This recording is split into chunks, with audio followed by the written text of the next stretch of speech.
Assalamualaikum warahmatullahi wabarakatuh.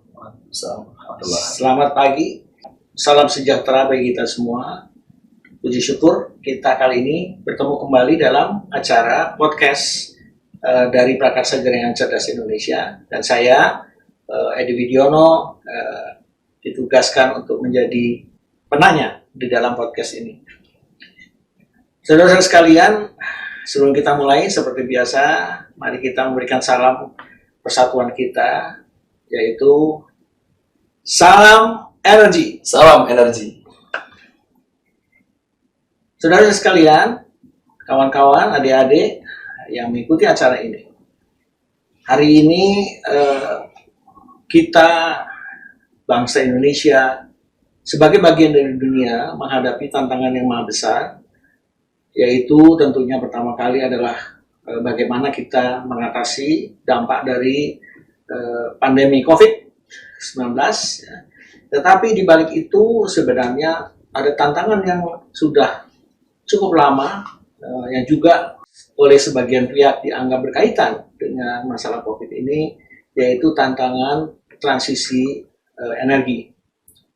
Indonesia, seperti juga negara-negara lain di dunia, menghadapi suatu tantangan untuk membuat kebutuhan energi kita terpenuhi dari sumber-sumber yang berkelanjutan agar tidak terjadi pengotoran, agar tidak terjadi pelepasan gas rumah kaca yang pada gilirannya akan membawa perubahan iklim yang mempengaruhi kesehatan kita semua. Transisi energi pada dasarnya dapat berlangsung dalam jangka panjang melalui pengalihan sumber-sumber yang misalnya dari fosil seperti batu bara, BBM dan gas menuju PLTA, air, ya, sumber-sumber tenaga air maupun sumber-sumber tenaga panas bumi.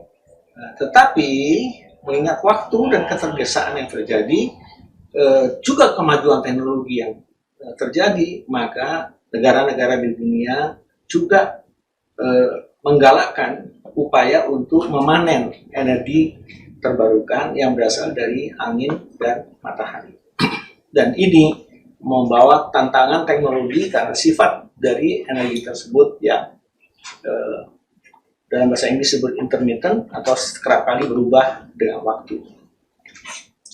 Dalam upaya kita melakukan transisi energi dan transformasi teknologi yang dibutuhkan untuk transisi energi tersebut, kita sadari bahwa Indonesia yang selama ini mengandalkan pada energi fosil cukup besar, itu harus melakukan perubahan yang cukup cepat di dalam, tetapi perubahan ini pun juga sebenarnya tidak cukup diawaki oleh generasi saat ini. Kita melihat bahwa sebagai contoh jaringan cerdas yang sebetulnya adalah bentuk transformasi teknologi di kelistrikan, itu tidak mungkin diselesaikan dalam sekali 1-2 proyek saja. Ya. Kecerdasan adalah suatu proses yang berlangsung bertahap sesuai dengan kemajuan teknologi, dan oleh karenanya kita sering menyatakan bukan smart grid tetapi smarter grid. Ya. Ini proses yang makan waktu. Oleh karena itu hari ini kita mendapat tamu generasi millennials, generasi muda kita, ya, namanya Mas Alif Zulfikar. Mas Alif, ya. Mas Alif Zulfikar ini saat ini menjabat sebagai presiden dari Badan Eksekutif Mahasiswa Institut Teknologi PLN.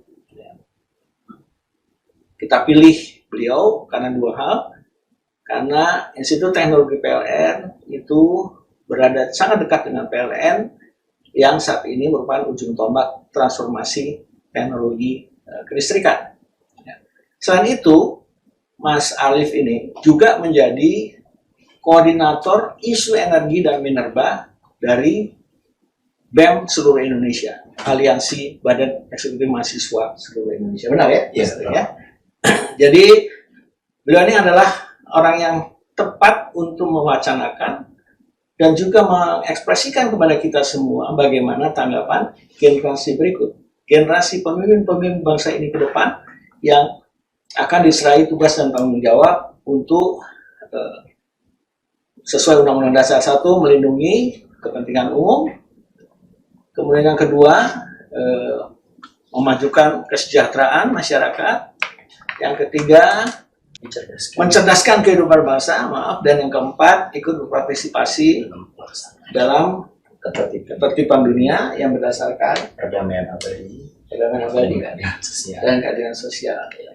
Jadi cita-cita luhur yang termaktub dalam Undang-Undang Dasar kita ini nantinya akan diwariskan dari generasi, pernah dulu diwariskan dari generasi saya kepada generasi yang sekarang ini sedang memimpin, ya, dan akan diwariskan kepada generasi muda yang saat ini salah satu eksponennya ada di depan kita. Jadi nggak enak sih. Santai Mas Ali. Iya, siap. Coba Mas Ali dulu sampaikan dulu kepada para pemirsa kita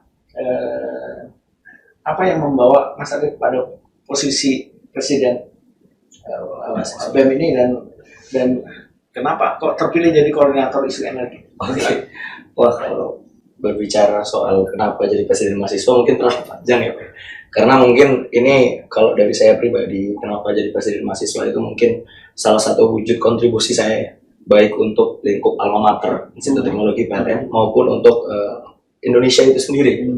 Nah, wujud kontribusi untuk Indonesia itu saya lanjutkan nih, karena memang BEM Institut Teknologi PLN ini tergabung dalam aliansi BEM seluruh Indonesia dan terbagi dari beberapa isu. Kalau memang kita melihat dari latar belakang kampus atau alma mater Institut Teknologi PLN kan kelistrikan ya Pak. Maka kalau kita lihat beberapa fokusan isu yang ada di BEM seluruh Indonesia, itu ada yang namanya koordinator isu energi dan minerba. Dan selain itu pun saya juga semenjak semester 5 atau 6 kalau nggak salah, itu memang lebih fokus juga nih. Suka lagi hobi aja gitu, mengulik bagaimana sih ternyata kondisi energi di Indonesia. Nah, kebetulan ada waktu, ada kesempatan, dan juga didukung oleh beberapa tim yang memang bisa mendukung pengabdian saya, ya bahasanya seperti itu. Dan akhirnya coba saya untuk ikhtiarkan menjadi koordinator isu energi dan minerba, yang memang menjadi catatan kondisi energi Indonesia ini kan banyak catatan gitu, seperti itu. Tapi ini kita udah berapa tahun jadi presiden BEM? Satu tahun lebih. Berarti sebelum pandemi. Padahal sesudah pandemi COVID ini begitu banyak tekanan dalam kehidupan. Kalau bicara soal tekanan memang banyak sih Pak. Memang kalau dibilang sektor energi ya Pak ya, kan memang ketahanan energi ini salah satu yang disoroti ketika pandemi. Nah ini yang coba beberapa waktu kita memang sedikit dapat masukan nih dari NGO yang bergerak di bidang energi juga. Bagaimana nih sikap aliansi BEM seluruh Indonesia terhadap ketahanan energi? Ini yang juga jadi fokus kita. Kita juga sempat mengeluarkan kajian tentang ketahanan energi di masa pandemi. Itu sempat kita mengeluarkan kajian juga yang untuk dipublish, sehingga ya tujuan kita kan kalau kita lihat sektor energi memang tidak sepopulis yang namanya isu ekonomi, tidak sepopulis isu hukum gitu ya. Bahasanya itu isu energi ini bisa dibilang isu yang sangat eksklusif sekarang. Kalau dilihat di kacamata masyarakat ya. Nah, itu yang menjadi PR kita. Saya terbentur dengan kata-kata eksklusif. Oh benar ya Kak. Nah, ini yang menjadi PR kita. Bagaimana menjadikan isu energi ini, masyarakat ini bisa melihat sangat dekat. Seharusnya energi ini sangat dekat dengan masyarakat. Tapi hari ini masyarakat masih lebih fokus bagaimana keadaan ekonomi, bagaimana keadaan hukum. Jadi ini yang harus menjadikan bagaimana sektor energi ini menjadi isu yang sangat populis, yang harus menjadi perhatian bagi masyarakat. Apa Mas Alif melihat ada ancaman-ancaman di sektor energi, terhadap ketahanan energi kita ke depan? Nah, kalau bicara soal ancaman, kalau bilang banyak, sangat banyak. Sangat banyak. Salah satunya Salah satu yang memang saya soroti yaitu tentang peralihan energi ya Pak ya. Kalau bicara soal energi, yang paling dekat sumber energinya yang sering kita dengar yaitu batu bara atau energi fosil, yang hari ini di Indonesia memang menjadi primadona nih. Primadona, kenapa saya bilang primadona? Karena ya mungkin ya dibalik ada kepentingan ataupun ya memang katanya itu murah katanya pemerintah atau katanya yang berkepentingan. Nah, ini yang menjadi sorotan karena ketika saya lihat memang energi fosil ini kan tidak selamanya ada gitu kan. Pembentukan energi fosil pun butuh berjuta-juta tahun gitu untuk pembentukan energinya. Nah, ini yang menjadi ancaman. Apakah hari ini kondisi negara dengan beberapa kebijakan yang lahir ya dari kacamata saya ini malah mendorong Indonesia ini tetap bertahan atau bahkan tetap fokus terhadap energi fosil itu sendiri. Nah, ini jadi ancaman, Mbak. Kapan Indonesia berani? Tapi kan seperti Anda bilang tadi, jangan murah. Iya. Sebagai bangsa yang sedang membangun, tentu kan kita wajib mengutamakan efisiensi ya. Jadi kalau harganya murah, ya itulah yang mestinya diperhatikan. Bagaimana itu pendapat Anda mengenai hal itu? Kalau pendapat saya sebenarnya seperti ini, Pak. Bicara soal murah atau tidak, itu kan juga ada dampaknya. Terutama yang pertama dampak lingkungan. Baru beberapa hari yang lalu saya coba terjun langsung ke pertambangan. Maksud saya itu di Kabupaten Lahat di Sumatera Selatan, dekat Palembang. Itu saya coba hadir langsung ke sana, langsung terjun ke pertambangannya. Memang sangat miris, Pak. Yang pertama yang saya soroti adalah bekas pertambangan itu sendiri. Yang pertama di sana kegersangan terjadi. Bahkan ada lubang tambang yang tidak direklamasi. Yang harusnya perusahaan itu memiliki kewajiban untuk mereklamasi itu kembali atau menjadikan itu ya bahasanya adalah lingkungan yang hidup kembali. Tapi itu banyak yang tidak dilakukan oleh perusahaan-perusahaan tambang. Yang ketiga itu adalah masyarakat di sekitar tambang nih, Pak. Kemarin saya sempat wawancara nih. Mereka memang terkhusus nih, ini yang agak jauh ini, saya bilang yang agak jauh di tempat akses untuk truk-truk batubara nih. Mereka mengeluhkan, Mas, ini debu-debu ini masuk ke rumah-rumah, bahkan di tempat-tempat ibadah. Saya sempat ngobrol juga dengan marbot masjid ya, Mas. Marbot masjid, ini Mas, saya ini sehari bisa namanya nyapu sama ngepel ini 7-8 kali. Karena memang lalu lintas lalu lalang dari truk batubara itu sangat padat gitu setiap harinya. Ini yang menjadi catatan salah satunya. Itu masih yang agak jauh, belum yang dekat. Jadi dampak lingkungan dari proses penambangan. Iya, dampak dari Cuman Pak, yang bikin saya sedikit miris nih, sedikit sedih. Masyarakat di sana itu pernah melakukan sebuah aksi penolakan, aksi tuntutan terhadap perusahaan batubara. Cuman yang mereka tuntut itu bukan melihat tentang dampak jangka panjangnya, tapi yang mereka tuntut royaltinya. Nah, ini kan yang menjadi yang tadi saya bilang keeksklusifitasan sektor energi ini. Masyarakat masih melihat tentang bagaimana kita bisa tentang sektor ekonominya, mata pencarian, tapi mereka tidak melihat nih. Ketika saya datang di kabupaten itu, pertama kali yang terbenak dalam pikiran saya adalah kota ini 10 sampai 50 tahun ke depan bakal menjadi kota mati. Karena di sana itu banyak banget ya, Pak. Kalau tahu Lahat itu banyak sekali ya pertambangan di sana, bahkan berderet-deret ya. Dan itu sudah gersang banget. Nah, ini yang menjadi kayak miris sekali. Pertama kali saya masuk perbatasannya, iri. Masyarakat di sana pun hanya berpikir bagaimana saya bisa mendapatkan royalti dari adanya itu. Mereka tidak berpikir bahwa nanti anak-anak mereka bakal terancam. Jadi itu maksud Anda eksklusif tadi ya? Iya, antara lain karena industri atau pertambangan batubara ini, meskipun dia dianggap bermanfaat bagi pemerintah karena mendatangkan revenue ya, kemudian juga bermanfaat terutama bagi pemilik tambangnya ya tentunya ya. Pastinya banyak yang berseliweran dengan kendaraan-kendaraan mewah segala macam. Tapi ini tidak trickle down ke masyarakat. Iya, benar. Terus apa resepnya supaya? Nah, kalau bicara resep ini saya coba bicara soal generasi milenial, pemuda-pemuda yang memang saya ingin mencoba untuk menyarankan bagi kawan-kawan pemuda khususnya gitu. Jadi bagaimana seorang pemuda ini yang nantinya akan menjadi sosok pemimpin berkelanjutan atau yang nantinya akan memegang tongkat estafet kepemimpinan di negara ataupun dimanapun. Berbicara soal energi, ini yang harus digalakan sejak dini atau bisa dibilang sejak usia muda. Bagaimana kita bisa fokus terhadap isu energi ini? Bagaimana membuat energi yang ramah lingkungan? Bagaimana membuat energi yang bisa dijangkau oleh masyarakat? Ini 2 poin ini sebenarnya kalau dari yang kacamata saya ini menjadi 2 poin yang sangat harus benar-benar ditekan atau benar-benar dimaksimalkan gitu.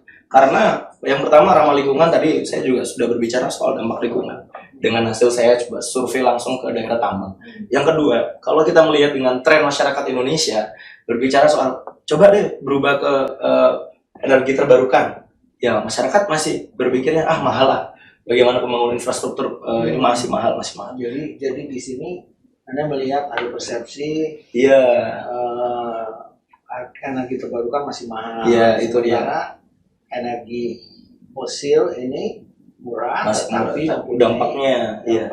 Kalau kita lihat penerapannya kan rumah-rumah yang pakai panel, ternyata rumah-rumah gedongan Pak, rumah yang udah gede gitu ya. Bagaimana nasib masyarakat kecil?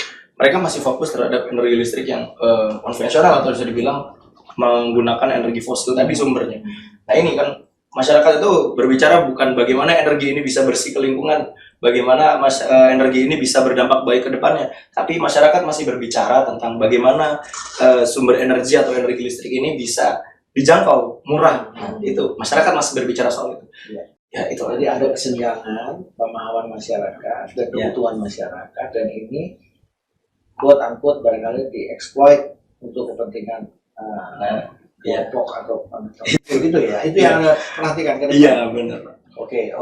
Jadi pernah mendengar bahwa pemerintah itu sebetulnya mempunyai rencana dalam rencana umum energi nasional untuk mencapai porsi energi terbarukan 23% di tahun 2025. Ya, apa yang Anda ketahui ini dengan target tersebut, berapa jauh menurut Anda kita bisa?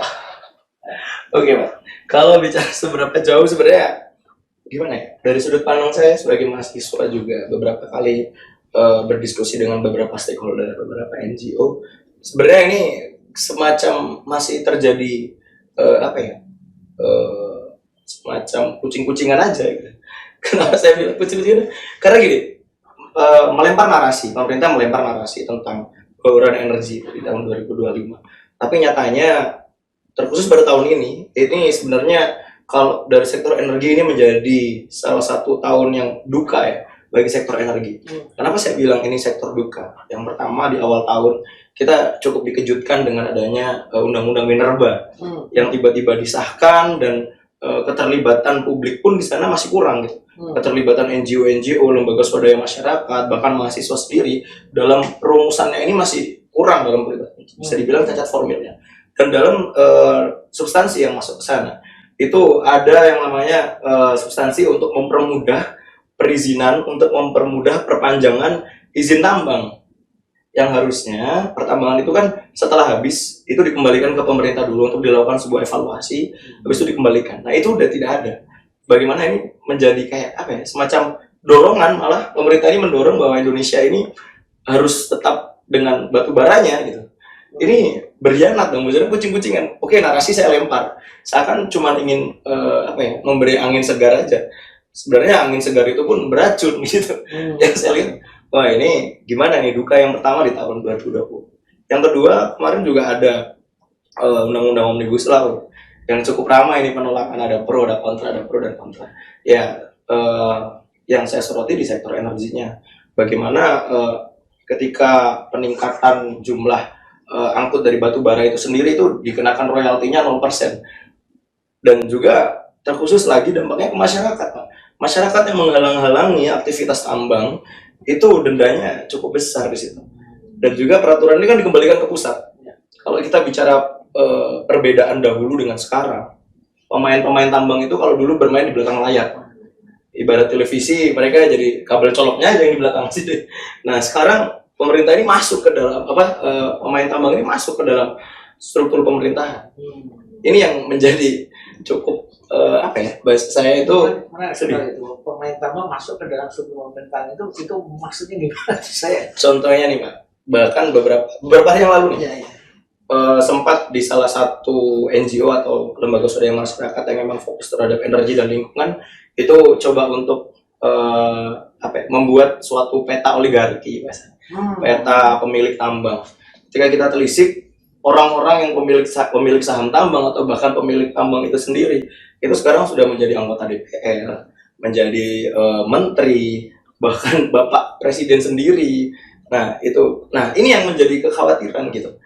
Jadi bisa dibilang adanya UU Minerba, adanya Omnibus Law, ini yang bisa kita lihat ini adalah salah satu duka untuk energi. Bagaimana kepentingan-kepentingan untuk beralih ke energi terbarukan itu tidak terakomodir dengan adanya produk kebijakan ini gitu. Ini yang salah satu yang dari kami kalangan mahasiswa itu lagi menyoroti hal ini seperti ini. Oke.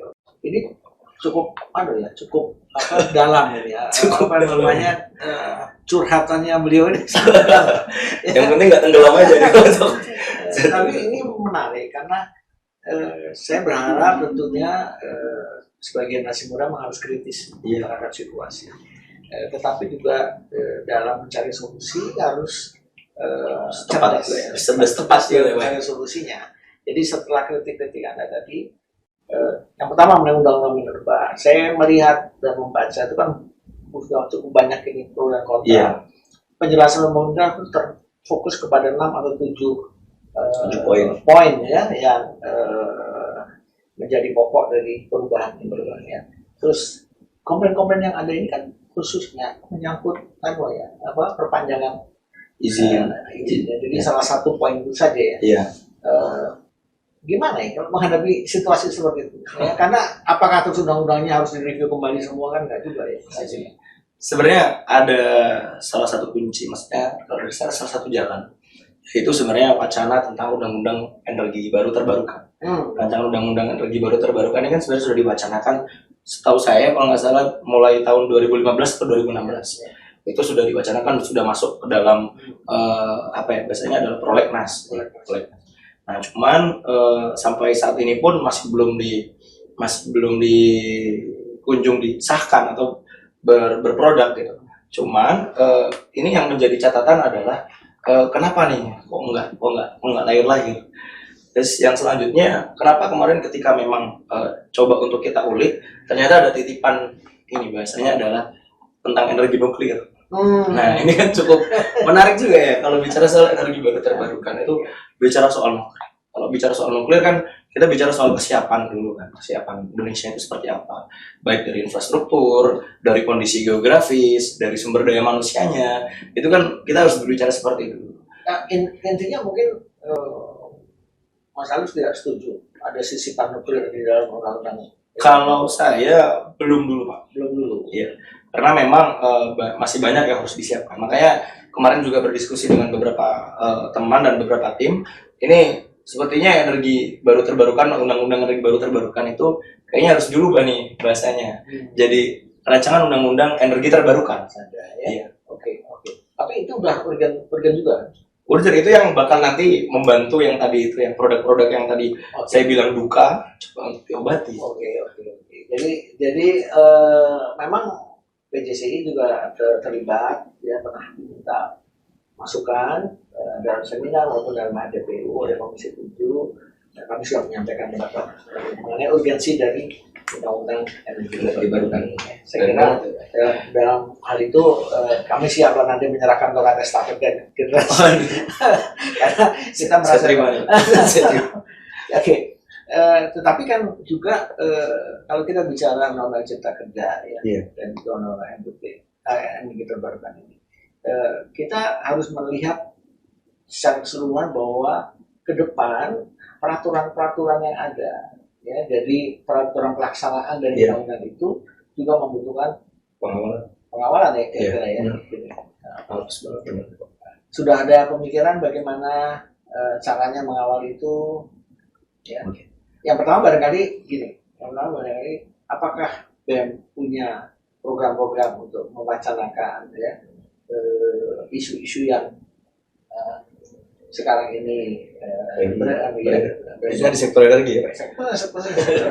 Jadi kalau dari program itu memang kalau dari periode saya dari awal itu memang sudah membuat rancangan untuk SOWAN, bahasanya kita SOWAN Komisi 7 Kementerian SDM. Itu tujuannya apa? Yang pertama biar kita tahu nih, kita menyampaikan dulu ini dari sudut pandang kita dari mahasiswa itu seperti ini loh sudut pandangnya. Nah, dari untuk pembentukan undang-undang coba kita ada masukan seperti ini. Cuman kendalanya kan memang ketika saya dilantik itu kan belum pandemi, Pak. Saya yang belum ada platform namanya platform pandemi gitu. Cuman terkendalanya ya itu sih, cuman itu aja. Cuman masih bisa kita akalin dengan melakukan Zoom meeting atau mungkin pertemuan chat atau seperti apa.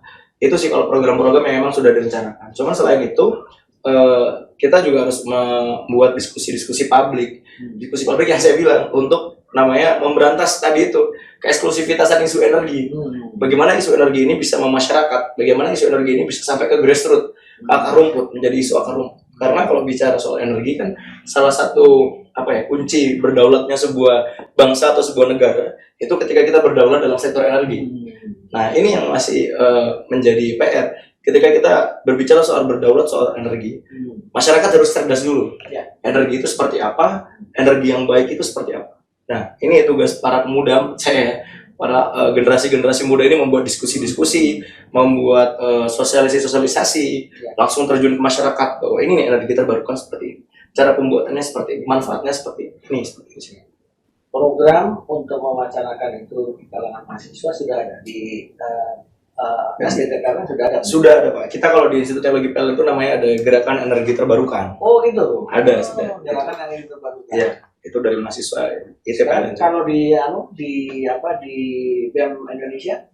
Kalau di BEM Indonesia, karena kalau ini kan bahasanya koordinator isu. Jadi kita emang lebih fokusnya dalam menanggapi sebuah isu. Nah, kalau untuk sosialisasi atau teknis yang memang terjun ke masyarakat langsung, itu langsung kita di-handle per BEM per kampus gitu. Oke. Jadi kalau untuk isu-isu yang sifatnya memang yang pertama tentang aturan, kebijakan, terus tentang ya intinya lebih ke konstituen ya, pemerintahan, itu kita yang mengatur. Kalau itu lebih fokusnya ke situ.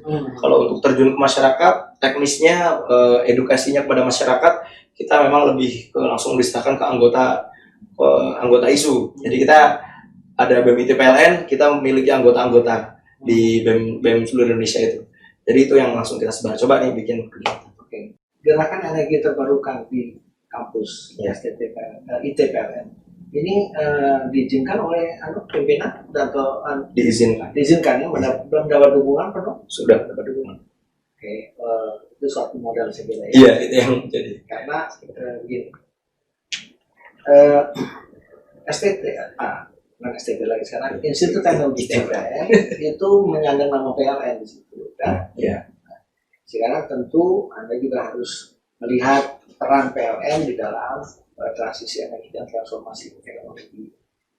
Ada pendapat mungkin ada mengenai apakah peran PLN sudah maksimal, apakah ada yang Anda harapkan sebagai mahasiswa ITPLN yang harus diambil oleh peran PLN. Kalau bicara soal optimal, di sini saya tegaskan dari kacamata saya masih belum optimal. Belum optimal. Karena kenapa ya? Saya mengerti kondisi PLN ini kan sebenarnya pelaksana distribusi ya, makanya harusnya. Maksudnya lebih ke teknis bagaimana listrik ini diolah untuk masyarakat, bukan bagaimana dari sumbernya, dari hulu ke hilirnya. Nah, cuman kenapa saya bilang kurang maksimal? Karena yang saya tahu dari PLN sendiri itu memang sekarang sudah bicara soal motor listrik, mobil listrik, tapi belum berbicara soal renewable energinya ini masih kurang. Bagaimana pemanfaatan energi angin, energi bayunya, terus dari energi yang mungkin panas bumi ya, yang sebenarnya di Indonesia ini banyak sekali ya Pak. Ini yang beberapa poin yang memang saya coba untuk sarankan ke PLN bahwa terusnya nih ada bagian khusus atau bukan fokus yang memang harus lebih dimaksimalkan di bagian renewable energy. Karena ya kita tidak bisa, narasi yang saya di awal sempat katakan, kita tidak bisa bergantung terus terhadap energi fosil yang ada sekarang. Seperti itu.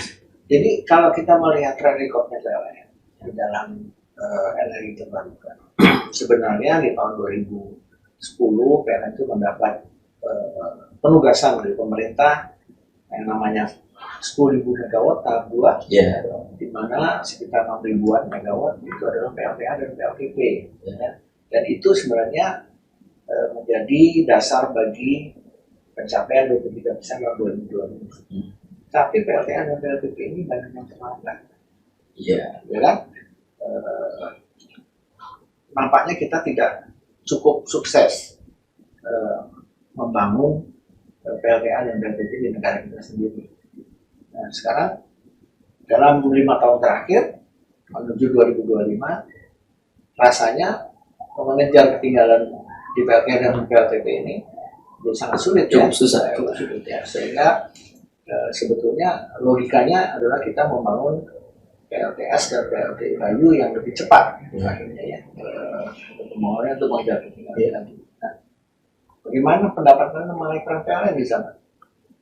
Kalau bicara pendapat saya tentang peran PLN, harusnya PLN ini lebih ini sih, apa ya, bahasanya lebih jor-joran lagi, lebih jor-joran lagi untuk membangun tadi renewable energy itu. Karena ya tadi yang Bapak sempat juga sampaikan bahwa banyak ketertinggalan, malah pembangunan PLTU nih jadi kencang banget ya Pak. Tiba-tiba di sini dilempar pembangunan PLTU di Aceh dibuat di sini. Ya ini yang menjadi kayak semacam tanda tanya kan di kalangan kita mahasiswa ataupun masyarakat. Ya yang awalnya narasi itu dilempar bahwa adanya renewable energy di proyek 10.000 megawatt dengan sekian persennya, tapi kenapa ini malah terhalang gitu? Harusnya harus lebih jor-joran nih menjawab pertanyaan publik yang bisa dibilang PLN ini punya publik loh gitu. Biasanya PLN ini punya masyarakat, punya rakyat.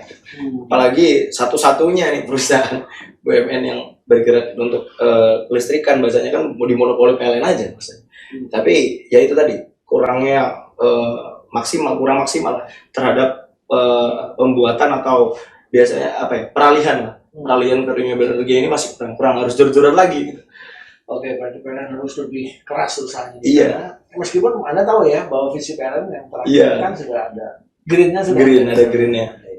Cuma itu perlu didorong lebih. Nah, sebenarnya kalau didorong lebih kencang lagi dalam situasi sekarang ini, nampaknya PLN kan harus bekerja sama dengan pihak swasta. Iya. Ya kan, untuk membangun pembangkit listrik yang terbarukan ya. Terus di mana peran PLN? Menurut Anda apakah PLN perlu memperluas jaringan, memperkuat jaringannya supaya bisa melayani ini atau di mana kira-kira? Ya, itu peran yang tidak bisa tergantikan lah. Kalau membangun pembangkit barangkali bisa tergantikan ya. Iya. Bisa. Ya, kalau bicara soal PLN, saran saya memang harus mencoba untuk membuka cakrawala lagi. Membuka cakrawala ini yang saya maksud adalah bagaimana PLN ini bisa mencoba untuk menggait NGO di bidang renewable energy. Sekarang sebenarnya sudah banyak sekali Pak, sudah menjamur. Cuman pemerintah ini masih kurang melirik atau kurang menengok gitu. Harusnya ini bisa coba untuk NGO ini coba untuk digait untuk mendorong PLN tadi itu. Jadi sehingga apa? Ini benar-benar terwujud gitu, optimal untuknya. Kalau memang PLN ini bergeraknya jangan eksklusif gitu. Banyak NGO ini sebenarnya sudah siap, udah ready nih. Kita punya tenaga ini untuk pembuatan panel, punya tenaga ini untuk pembuatan kincir, maksudnya udah lengkap. Tapi bagaimana pemerintah dan PLN mengakomodir itu semua? Ini yang menjadi PR.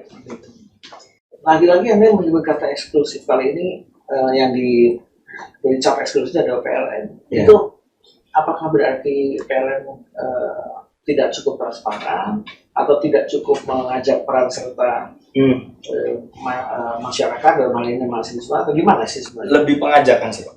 Lebih bagaimana mengajak stakeholder atau NGO yang memang di bidang renewable energy gitu. Kalau yang saya lihat masih kurang banget. Karena banyak sekali ini yang kemarin juga saya sempat ngobrol dengan salah satu NGO, bahkan mereka langsung turun langsung ke petani-petani bagaimana mengajarkan tentang peralihan dunia pertanian menggunakan renewable energy. Itu kan konkretnya sebenarnya kan paling tidak mendengarkan dulu ya, mengumpulkan, mendengarkan pendapat masyarakat ya, kemudian bertukar informasi. Barangkali ada informasi yang keliru di persepsi masyarakat. Nah, yang terakhir tentu adalah mempertimbangkan dengan serius ya apa masukan dari masyarakat. Terlatih nggak nih BEM dalam melakukan hal itu? Pertanyaan saya. Kalau dibilang terlatih, karena kita mahasiswa adalah bisa dibilang insan yang memang lagi berproses untuk sana. Kita bahasanya mahasiswa itu terus berproses atau menempa dirinya ya Pak. Kalau dibilang terlatih, saya nggak bisa bilang terlatih, tapi kami sedang berikhtiar untuk menjadi orang yang profesional ke sana gitu. Seperti jadi niatnya sudah ya niat dan memang ikhtiarnya sudah kita jalankan gitu. Seperti itu. Oke. Terakhir ya barangkali yang saya ingin bertanya, apa sih harapan Anda ke depan mengenai transisi energi? Harapan saya terkhusus untuk Indonesia dan renewable energy ya. Bagaimana renewable energy ini menjadi energi yang masyarakat. Bagaimana renewable energy ini menjadi bahasanya konsumsi masyarakat secara umum. Karena kita tidak bisa pungkiri bahwa tren masyarakat Indonesia bukan berbicara soal dampak lingkungan, bukan berbicara soal dampak terhadap terhadap daerah sekitarnya, tapi bagaimana masyarakat bisa mendapatkan energi itu dengan semurah-murahnya. Ya ini yang menjadi salah satu PR kita sebagai masyarakat juga yang bergerak di bidang energi. Bagaimana kita bisa mencerdaskan masyarakat, dan juga peran pemerintah. Bagaimana pemerintah bisa menghadirkan produk-produk terkhusus dalam bidang energi yang memang masyarakat. Bagaimana produk energi yang dikeluarkan oleh pemerintah, baik dari segi kebijakan, baik dari segi teknisnya, itu bisa benar-benar dinikmati oleh masyarakat secara umum. Ini yang harus kita soroti gitu. Seperti itu sih, Pak. Mas Arif jurusan apa? Saya jurusannya teknik informatika. Teknik informatika. Pas banget nih. Berarti memang tugas untuk menyebarluaskan informasi ini juga termasuk salah satu bagian dari teknik informatika. Iya. Nah, dalam situasi seperti ini, kalau sudah selesai sekolah, Mas Arif mau apa yang Anda kejar? Oke. Karena memang tadi saya bilang bahwa dari masa pertengahan kuliah, saya bilang saya emang lagi hobi, lagi suka bermanuver di bidang energi. Memang tujuan saya nanti ingin membuat Bapak ini jadi teladan saya lah gitu. Jadi contoh saya nih. Saya ingin coba untuk membuat sebuah kelompok atau sebuah NGO atau sebuah LSM yang memang fokus di bidang energi. Tapi energi ini NGO ini bukan saya buat untuk eksklusif gitu. Tapi bagaimana NGO yang ingin saya buat adalah bagaimana NGO ini bisa kita akan memperpanjang tangan kita, memperpanjang kaki kita, bagaimana kita mengajak NGO-NGO lain untuk bergerak bersama.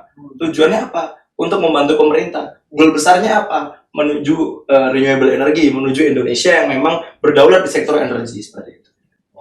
Ini coba untuk saya kira kita sudah bisa simpulkan pertemuan kita hari ini. Mas Alif ini tokoh BEM Indonesia, dan beliau menyampaikan bahwa nampaknya cita-cita untuk mencapai tingkat penggunaan atau transisi energi yang mendukung kepada renewables ini masih belum memuaskan hasilnya, ya. Dan oleh karena itu beliau berasumsi atau berpendapat bahwa saat ini terjadi suatu eksklusivitas di dalam informasi, sehingga masyarakat yang seharusnya juga concern mengenai atau peduli mengenai masalah renewable ini tidak mendapat informasi yang cukup, ya. Oleh karena itu Mas Alif bercita-cita, dan saya kira mungkin mewakili generasi muda yang lain juga, supaya kesenjangan ini bisa diatasi, dan ini menghimbau pada pemerintah, ya, untuk mendukung pewacanaan masalah energi, membangun undang-undang yang sesuai dengan aspirasi masyarakat, begitu ya. Dan juga bagi PLN, beliau ini masih berpendapat, meskipun sekolahnya di sekolah yang ada nama PLN ya, ini masih berpendapat bahwa PLN masih harus lebih keras lagi berusaha, ya. Kemudian harus lebih transparan, ya. Dan beliau menekankan PLN jangan eksklusif, tapi ajaklah kelompok-kelompok masyarakat untuk berdiskusi, ya, mendapatkan dan bertukar informasi. Biar masyarakatnya nggak kesetrum listrik negara. Jadinya nanti malah kesetrum listrik negara. Menghadirkan listrik yang mahal, kita mencoba membeli listrik dengan mahal, jatuhnya kita yang kesetrum listrik yang kita beli. Gitu. Kesetrumnya dari sektor ekonominya, akhirnya kita bangkrut gitu. Kesetrum listrik negara. Saya ingin nambah sedikit ya, Iya. Sebetulnya saya nggak tahu Anda menyadari atau tidak. Tadi kita menyebut bahwa energi terbarukan mahal. Iya. Persepsinya mahal. Gimana ya di negara-negara lain? Udah murah. Iya, makanya. Jadi yang bikin mahal itu siapa sebenarnya? Tadi ditutup informasi ini, Pak. Masyarakatnya masih belum tahu bahwa sebenarnya renewable energy ini bisa kok kita murahkan, bisa. Itu yang masih belum tersampaikan pada masyarakat. Oke. Biar nggak kesetrum lagi. Jadi para pemirsa sekalian, saudara-saudaraku, kawan-kawan, penggiat energi, kita sudah mendengarkan pendapat dari Mas Alif Zulfikar, koordinator isu energi dan minerba dari BEM seluruh Indonesia dan ketua atau presiden dari BEM ITPLN dalam topik kita yang menyangkut transisi energi dan transformasi teknologi. Sudah 75 tahun nih, kita memperingati 75 kali juga berarti kita memperingati Hari Listrik Nasional. Tapi ini yang menjadi catatan duka yang saya sampaikan, karena kenapa saya ingin menyampaikan catatan duka, harapannya adalah catatan duka ini akan menjadi evaluasi kita gitu. Ya, menggugah kita, baik itu pemerintah maupun masyarakat. Karena apa? 75 tahun atau 75 kali peringatan Hari Listrik Nasional, nyatanya hari ini Indonesia belum sepenuhnya berdaulat atas energinya. Belum sepenuhnya Indonesia bisa beralih, bukan sepenuhnya sih, untuk apa ya, ikhtiarnya untuk beralih ke renewable energy ini masih harus terus digenjot gitu, harus terus digenjot. Nah, ini yang ingin saya sampaikan terhadap insan kelistrikan maupun kepada pemerintah, bahwa kelistrikan ini menjadi sektor yang memang menjadi kebutuhan pokok bagi masyarakat Indonesia, dan juga kelistrikan ini harus benar-benar diperhatikan. Karena apa? Yang tadi saya bilang, jangan sampai kelistrikan atau produk listrik yang disampaikan atau yang dihasilkan oleh pemerintah ini malah menyakiti masyarakat. Bahasa saya tadi, jangan sampai masyarakat kesetrum dengan listrik yang mereka beli. Nah ini, jadi bagaimana pemerintah bisa menghasilkan energi listrik yang bersumber dari sumber energi yang memang ramah lingkungan, tidak merusak, bahasanya tidak merusak habit masyarakat. Tadi adanya pencemaran, adanya debu yang masuk ke rumah, jangan sampai itu terus-terusan terjadi. Dan juga bagaimana listrik yang dihasilkan masyarakat bisa terjangkau oleh masyarakat. Jangan sampai masyarakat beli listrik untuk menerangi lampu, tapi akhirnya mereka tidak bisa makan. Jangan sampai masyarakat beli listrik untuk menghidupkan kulkas, ternyata kulkas nggak ada isinya. Kan itu menjadi salah satu duka buat kita. Dan harapannya yaitu tadi, bahwa Indonesia bisa segera beralih ke renewable energy, dan Indonesia bisa segera berdaulat dalam sektor energi, terkhusus dalam ketenaga listrik. Seperti itu. Kalau kita melihat perkembangan di dunia, di sekeliling kita, harga listrik dari energi terbarukan sudah semakin murah, ya. Maka tentunya kita ingin listrik Indonesia juga menikmati. Harusnya seperti itu. Betul ya. Siap, sepakat saya, Pak. Dan kita ingin sebenarnya listrik itu menjadi tersedia dengan jumlah yang mungkin berlebih bahkan ya. Karena kalau pakai energi terbarukan, pakai surya, dipakai berapa banyak pun langitnya tidak jadi hitam. Nggak ada yang mau matikan matahari juga. Pakai angin, meskipun kita kenal istilah mati-mati angin ya. Mati angin kita ya. Nggak bisa mati angin. Memang harus terus kita. Malah banyak orang yang masuk angin, kelebihan angin tapi nggak dimanfaatkan. Saya berharap bahwa tukar pikiran kita hari ini menambah informasi yang dibutuhkan bagi kawan-kawan sekalian, dan ini merupakan bagian sumbangsi kita semua untuk kemajuan bangsa dan negara kita. Semoga PJCI dapat terus melakukan acara-acara seperti ini, dan dukungan dari kawan-kawan semua sangat kita harapkan. Terima kasih. Dari Taufik Walidaya, wassalamualaikum warahmatullahi wabarakatuh, dan salam energi. Salam energi. Terima kasih. Oke, siap.